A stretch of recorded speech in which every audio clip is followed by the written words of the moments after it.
Hey, what's up, Rough Cuts? It's Jim. Today is Tuesday, and today's film is Black Rain. Now, Black Rain is a 1989 film directed by Ridley Scott. The film is centered around two New York City police officers who arrest Yakuza, take him back to Tokyo to be, I guess, arrested, and then he escapes, and they slowly get deeper and deeper into the Tokyo underworld, and counterfeit money, and murder, and all the good things that you want in a movie called Black Rain. It is very serious and very epic, which I think is a little surprising. The original cut Ridley Scott did was like 2 hours and 45 minutes. It's very engrossing. The story is really interesting because you see Michael Douglas in New York, and you see, 80s New York, and you get a feel of who he is in his setting, but most of the film is in Japan. You see Michael Douglas and Andy Garcia, you see them adjust to this world. Because of the technology, it feels almost like they're at like an alien world or something. Not to sound like racist or something, but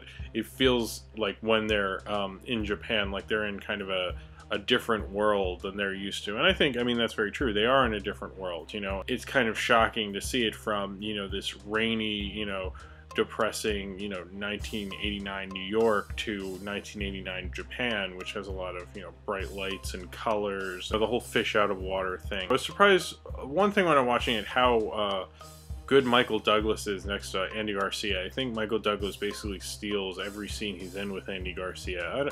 I never thought Andy Garcia was the greatest actor or anything, but he doesn't look like much when pitted against Michael Douglas, playing this like tough New York cop who's like got to pay alimony and child support, and like bet on his own motorcycle race to get money to support those things. He's like this wild, crazy, barbaric guy, and it's a cool juxtaposition to like the Japanese were very well composed and like everything's orderly. Kate Capshaw's character in the film calls him barbaric, and I think that's like kind of the portrayal he's going for. He's more of a loose end. He looks like he's kind of more of a savage than them. Although it's credited to John DeBont, who later directed Speed and Twister, it is actually not shot by him. The majority of the film is actually shot by Howard Atherton, who he shot films like Fatal Attraction, he shot Lolita, Bad Boys, or the more recent Lolita, he shot Indecent Proposal, and he's not a bad cinematographer, but they had a lot of red tape and frustration when dealing with this movie. If the crew even ran a couple minutes over,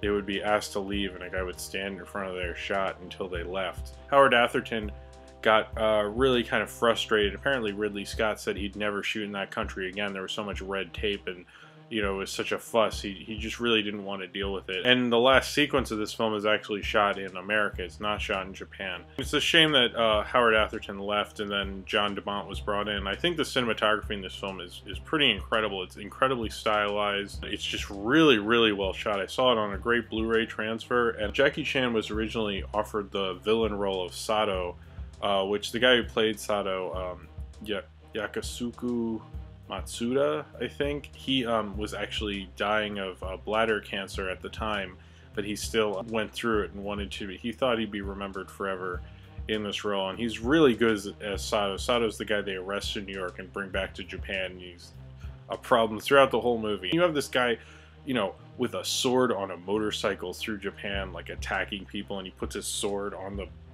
ground and it like sparks and stuff. It's just like, it's such a cool action movie. I really like it. It is kind of like this epically long, almost melodramatic soap opera of an action movie, but it's a hell of a good one. So yeah, thank you very much for watching, Rough Cut viewers, and I will be back next Tuesday.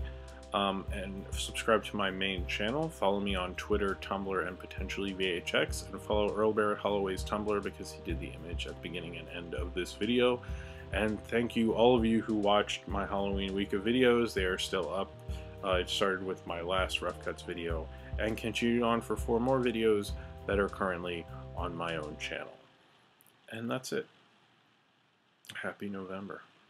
Originally, Paul Verhoeven was asked to direct this, which I'm kind of curious to have seen Paul Verhoeven Black Rain around this period, but I'm fine with RoboCop and all that.